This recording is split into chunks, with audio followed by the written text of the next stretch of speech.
Kumasi was more or less an NLM district.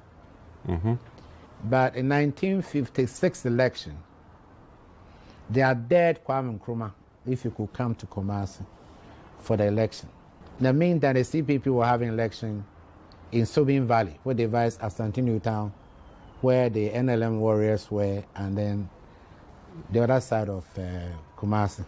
We were called in, I was called to get some of the boys, and our briefing was that Kwame Nkrumah was going to come by train. Because I think the NLM suspected that he was going to come by road. So they have set up ambushes from the town from Apedra, where they will stop the convoy and kill him. But I think the intelligence picked it up. So they made him come to Kumasi by train. So that eluded the plans they had to execute him. We were to form the bodyguard and walk him. The railway station and Subin Valley was not. Oh, yeah, next door, yeah. So walked, formed a ring around him, protected him until he got onto the stage. And when they announced his arrival in Kumasi, the whole place went agog. The NLM warriors who were on a hill waiting for fire their gunshots, they were shocked and they ran off. Our job completed. On his return to Accra, they had a feeling that he was going to take a train from Accra, Kumasi, back to Accra. And this time, they changed the plan. He took from Kumasi to Takoradi. So people they put in the train maybe to lynch him, he wasn't on Accra-bound train, he was in Takoradi bound. Nkrumah had a problem that because of his agenda, people hated him. Those who hated really hated him. The opposition didn't like him in those days.